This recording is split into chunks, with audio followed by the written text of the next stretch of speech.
इस मूवी में बताया जाता है कि दुनिया पे राज करने के लिए दो जुटों में बहुत ही बड़ी लड़ाई शुरू हो जाती है, जिसमें कि इंसानों का भविष्य निर्भर करता है और उसमें कुछ लोग अंधेरे की तरफ और कुछ लोग उजाले की तरफ चले जाते हैं। Hey guys, this is Prachi and today I'm going to talk about League of Gods movie that was released on 2016। दोस्तों, ये एक एक्शन फैंटेसी मूवी है जो कि बहुत ही ज्यादा दिलचस्प है और आपको ये अच्छे से तभी समझ में आएगी जब आप इस वीडियो को एंड तक देखेंगे। तो चलिए विदाउट वेस्टिंग टाइम फटाक से वीडियो स्टार्ट करते हैं।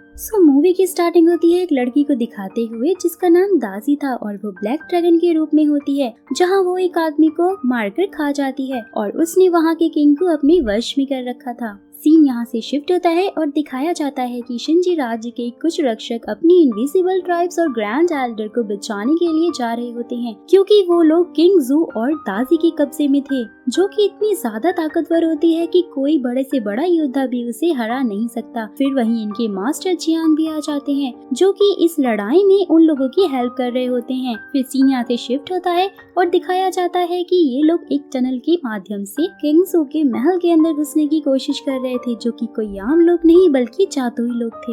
वही महल के अंदर ग्रैंड एल्डर को मारने के लिए उन्हें बंदी बनाकर रखा गया था।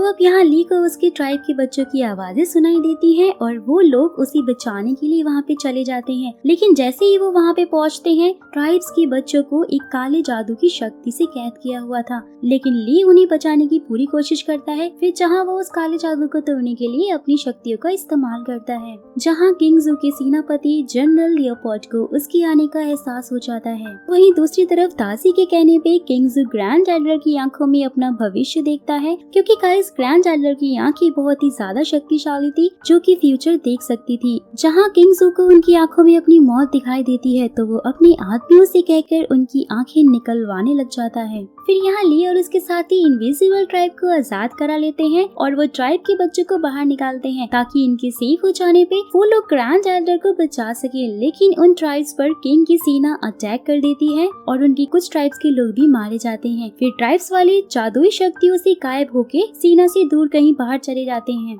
फिर सीन यहाँ से शिफ्ट होता है और दिखाया जाता है कि यहाँ पे उनके मास्टर जियांग आ जाते हैं, जो कि ग्रैंड एल्डर को बचाने की कोशिश कर रहे होते हैं। और वहीं दूसरी तरफ ये लोग बोट बना के निकल ही रहे होते हैं कि उनके पीछे जनरल लियोपोल्ड आ जाते हैं और फिर ली और उसका भाई बाकियों को सेफली आगे पहुँचा देते हैं और वो वहाँ पे रुकते हैं उनसे लड़ने के लिए। और वहीं महल में दिखाया जाता है कि मास्टर जियांग और दासी के बीच में लड़ाई शुरू हो गई है, जहां दासी मास्टर जियांग को उम्र घटने का श्राप दे देती है, ताकि वो कमजोर होकर अपनी शक्तियों को भूल जाएं। लेकिन गाइस ग्रैंड एल्डर अपनी एक आंख निकालकर मास्टर की तरफ फेंकते हैं, जिससे कि वो शायद ठीक हो सकते थे, लेकिन दासी उसकी आंख छीन लेती है। और फिर यहाँ पे ली और इसका भाई आ जाते हैं, जहाँ ली अपनी शक्ति से दासी से वो आंख छीनने की कोशिश करता है, लेकिन वो नाकामयाब रहता है। अब किंग और दासी उन सब पर भारी पड़ने लग गए थे, लेकिन वहाँ पे उनका फ्लाई बचाकर उन्हें उड़ाकर ले जाता है। एंड गाइस इसी बीच में ग्रैंड एल्डर अपनी दूसरी आंख निकालकर भी मास्टर की तरफ फेंकता है, जहाँ फाइनली वो इस बार उसे पकड़ लेता है और वो अपने राज्य यानी कि शिनजी की तरफ निकल पड़ते हैं और यहीं पे ग्रैंड एल्डर की भी मौत हो जाती है। अब दासी अब उनकी उस आंख के जरिए जीतने की तैयारी में लग जाती है और जियांग को उम्र कम होने का श्राप मिला था, यानी कि गाइस वो जब भी अपनी शक्तियों का इस्तेमाल करेगा वो जवान होता जाएगा और अपनी शक्तियों को भूलता जाएगा। अब इन दोनों का मकसद होता है कि लाइट ऑफ स्वॉर्ड को हासिल कर सकें, क्योंकि गाइस ब्लैक ड्रैगन को लाइट ऑफ स्वॉर्ड के जरिए ही मारा जा सकता था। फिर जहाँ अगर वो शिनजी राज्य के लोगों के हाथों लग गया तो फिर अच्छाई की ही जीत होगी। फिर ली यहाँ उड़ने की कोशिश करता है, लेकिन वो नहीं उड़ पाता, क्योंकि उसके पास एक अद्भुत शक्ति होती है, लेकिन पास्ट में उसके साथ हुए कुछ हादसों के डर से वो उड़ नहीं पा रहा था। फिर नेक्स्ट सीन में दिखाया जाता है कि मास्टर जियांग ने उसे एक नक्शा दिया है, जिससे कि उस स्वॉर्ड को ढूंढा जा सकता था, लेकिन उस स्वॉर्ड को हासिल करना इतना आसान नहीं था, क्योंकि बड़े बड़े योद्धा भी इसमें नाकामयाब हो जाते थे। फिर जियांग ली को कहते हैं कि हमें एक ऐसे मास्टर की तलाश होगी जो कि बल से बहुत ही बहादुर, दिमाग से होशियार और मन से ज्ञानी हो, क्योंकि वही है जो कि लाइट और स्वॉर्ड को हासिल कर सकता है। जहाँ ली कहता है कि मैं जाऊंगा स्वॉर्ड को ढूंढने के लिए, तो मास्टर जियांग उसकी इस बात पे हंसते हैं और बाद में वो उसको मान भी जाते हैं। फिर वहीं एक छोटी सी पानी वाले होल से एक अंडा बाहर निकलता है, जिसमें से नासा बाहर आता है। एंड गाइस उसे भी श्राप मिला हुआ था, जो कि उसके सफर का साथी बनता है। और वहीं उस पानी में से 3 मिस्टीरियस बैग निकल कर आते हैं जिसमें कुछ और योद्धा होते हैं जिनको दासी के शाप से ही कैद किया गया था। और वहीं दूसरी तरफ महल में जनरल एक पुतले से लड़की बना रहा होता है और वो ऐसा क्यों कर रहा था ये बस आपको थोड़ी ही देर में पता चल जाएगा। सीन यहाँ से शिफ्ट होता है और दिखाया जाता है कि ली स्वाट के सफर में निकल गया है, जहाँ रेगिस्तान में चलते चलते उसे काफी सारे दिन भी बीत जाते हैं। फिर उस तीन में से एक बैग में से एक छोटा सा क्यूट क्रिएचर पौधा बाहर निकल कर आता है जो कि नासा के साथ उसके सफर का हिस्सा बनता है। और अब जैसे जैसे ये लोग आगे बढ़ रहे होते हैं तो अचानक से उस पौधे की स्मेल से एक बड़ा सा क्रिएचर धरती के नीचे से धरती को फाड़ कर निकल कर आता है, जो कि इस पौधे क्रिएचर को मारना चाहता था। लेकिन यहाँ पे इनकी बहुत ज्यादा फाइट होती है, यहाँ वहाँ ये लोग भागते हैं एंड फाइनली ली उसे मार देता है और आगे की तरफ ये लोग बढ़ने लग जाते हैं। लेकिन तभी दूसरे बैग से एक छोटा बच्चा निकल कर आता है जो कि नासा पे फूंक मारता है और वो बड़ा बन जाता है, जहाँ वो अपने फायर व्हील्स की जिद करने लगता है कि उसे उसके फायर व्हील्स चाहिए जो कि उसकी ताकत थी। फिर ली उसे कहता है कि उसके फायर व्हील्स भी उसे आगे के सफर में ही मिलने वाले हैं। सो अब ये लोग चलते हुए एक अजीब सी जगह पे पहुंच जाते हैं जहाँ उन्हें एक ओल्ड मैन मिलता है जो कि कोई जादुई करतब दिखा रहा होता है, जिसमें से एक छोटा सा हेवन बोल्ट बाहर आता है जहाँ नासा उसे अपना बनाना चाहता था। और इसी चीज को लेकर उन दोनों के बीच में फाइट शुरू हो जाती है। फिर नासा अल्फा रिंग से उससे लड़ने लग जाता है, पर उसी लड़ाई में नासा, ली और वो ओल्ड मैन वहाँ से किसी और ही जगह पे पहुंच जाते हैं और थोड़े ही टाइम में उसका फेस चेंज हो जाता है, जो कि गाइस कोई और नहीं बल्कि यांग मैन था। और उसे भी उस दासी ने ही श्राप से कैद कर रखा था, जो कि उनको वहाँ से छोड़कर जाने लगता है और अपने डॉग के साथ गोल्ड आर्मर ढूंढने के लिए निकल पड़ता है। फिर ली स्वॉर्ड की तलाश में और नासा फायर व्हील्स की तलाश में आगे बढ़ने लग जाते हैं। फिर जहाँ चलते चलते वो ऐसी जगह पे पहुँच जाते हैं जहाँ के लोग किंग ज़ू की वजह से बेघर हो गए थे और वहाँ पहुंचकर नासा और ली एक दूसरे से अलग हो जाते हैं ताकि वो जल्द से जल्द इसे ढूंढ पाए।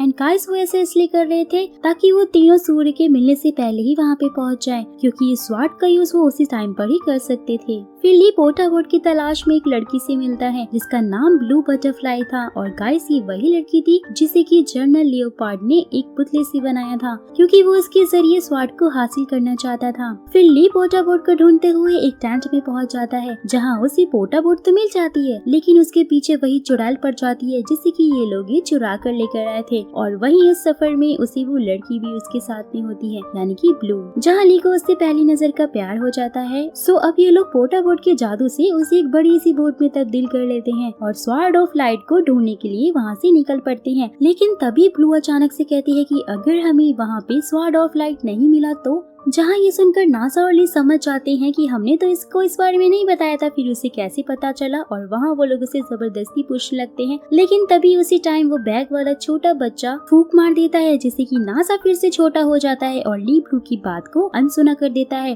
फिर जैसे जैसे ये लोग बोट से सफर में आगे बढ़ रहे होते हैं, इन दोनों की नजदीकियां भी बढ़ने लग जाती हैं कि वहीं एक रात समुद्र में से एक ऑक्टोपस बाहर आता है जो कि नासा और उस बैग वाले बच्चे को समुद्र में ले जाता है। फिर जहाँ वो क्रिएचर ली को समझाता है कि उन्हें यही आना था और वो हमें शिंजी में ही मिलेंगे, कि तब ली और ब्लू आगे की तरफ बढ़ने लग जाते हैं। और यहाँ समुद्र में कुछ डीमंस होते हैं जो कि नासा को मारने के लिए आए हुए थे, क्योंकि गाइस उस छोटे बैग में जो बच्चा रहता है उसके पिता इस समुद्र के राजा थे और नासा और समुद्री राजा के बीच में काफी ज्यादा लड़ाई होती है। और फाइनली नासा इन लोगों को मारकर अपना फायर व्हील्स लेकर अपने असली रूप में आ जाता है और इन्हें इनका बच्चा भी लौटा देता है। नेक्स्ट सीन में दिखाया जाता है कि वो बोट के जरिए द फ्लोटिंग सिटी में पहुंच जाते हैं जहां ली ने अपना बचपन बिताया था और वहां उसको अपनी सारी पास मेमोरीज भी याद आने लग जाती हैं। फिर वहाँ पे उसे एक सोलर बर्ड का निशान दिखाई देता है जिसके जरिए वो स्वॉर्ड ऑफ लाइट को ढूंढ लेता है। लेकिन गाइस तभी वहाँ पे जनरल लियोपोल्ड अपने साथियों के साथ में आ जाता है और ब्लू वहाँ पे ली को सारी सच्चाई बता देती है। फिर जहाँ इन दोनों के बीच में बहुत ज्यादा फाइट होती है और ली को वो लोग बंदी बना लेते हैं और जैसे ही जनरल के लोग उस स्वॉर्ड को लेने के लिए जाते हैं वो लोग चलकर राख हो जाते हैं। फिर ब्लू जिसे कि ली से प्यार हो गया था वो उसकी जान के बदले जनरल को स्वॉर्ड निकाल कर दे देती है एंड गाइस उसे कुछ भी नहीं होता क्योंकि वो तो एक पुतला ही थी। लेकिन स्वॉर्ड की शक्ति चली जाती है। फिर अचानक से धमाका होता है और सब लोग वहाँ पे मरने लग जाते हैं। लेकिन ली अपने विंग्स खोलकर उड़ने में कामयाब हो जाता है और ब्लू को भी गिरने से बचा लेता है। लेकिन ढलते सूरज के साथ साथ ही ब्लू वापस से पुतला बन जाती है। फिर जहाँ ली स्वॉर्ड ऑफ लाइट को लेकर सिंची की तरफ निकल जाता है और रास्ते में उसे नासा भी मिल गया था। फिर सीन यहाँ से शिफ्ट होता है और दिखाया जाता है कि दासी अपने जनरल और सोल्जर्स को शिंजी पे हमला करने के लिए भेजती है। फिर जहाँ उस लड़ाई से बचने के लिए मास्टर जियांग अपनी कुछ तरकीब लगाने की कोशिश करते हैं, लेकिन उनकी उम्र घटने वाले शाप की वजह से वो अपनी सारी शक्तियाँ भूल जाते हैं और जवान होने लग जाते हैं। शिंजी को तोड़ने के लिए किंगजू की सारी सेना वहाँ पे आ जाती है, लेकिन गाइस तभी वो तीनों लोग यानी कि ली, नाजा और यांग जियान, जिसे कि गोल्ड आर्मर कहते हैं, वो सब लोग वहाँ पे आ जाते हैं और सब मिलकर उनका मुकाबला करते हैं। फिर जहाँ वो जनरल लियोपोल्ड को भी मार देते हैं, लेकिन दासी उसे फिर से जिंदा करके और उसे अमर बना देती है। कि तभी मास्टर जियांग को वो क्रिएचर और गोल्डन डॉग एक सेफ प्लेस पे ले जाते हैं और जनरल एक बड़ी सी डीमन में बदल चुका था और वो तीनों लोग उसे फाइट करने लग जाते हैं, लेकिन गाइस अब वो अमर हो चुका था और इसलिए वो पहले से भी ज्यादा ताकतवर था,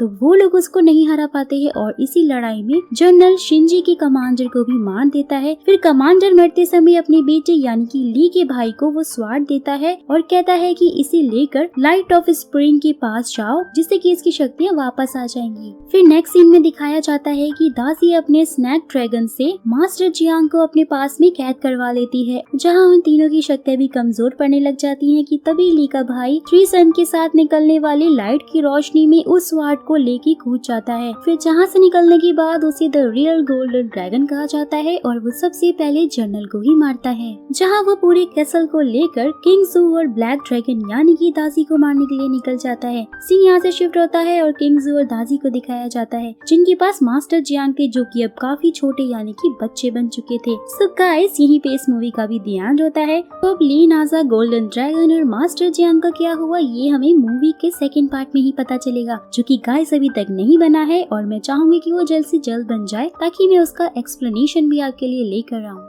दोस्तों ये मूवी थोड़ी कॉम्प्लिकेटेड है, बट आई होप कि मेरे एक्सप्लेनेशन से आपको थोड़ा बहुत तो समझ में आ ही गया होगा, और मैं ऐसा इसलिए कह रही हूँ क्योंकि मुझे भी इस मूवी को बनाने में काफी टाइम लग गया था। सो दोस्तों आपको मेरा एक्सप्लेनेशन कैसा लगा आप ये मुझे कमेंट बॉक्स में जरूर बताइएगा। साथ ही अगर आप चाहते हैं कि ऐसे इंटरेस्टिंग वीडियोस आपको मिलती रहे और मेरे चैनल पे आप नए हैं तो फटाक से मेरे चैनल को सब्सक्राइब कीजिएगा और मुझे इंस्टाग्राम पे फॉलो करना भी मत भूलिएगा। तो फिर मुलाकात होगी आपसे एक ऐसी ही इंटरेस्टिंग वीडियो के साथ, तब तक के लिए take care and bye bye.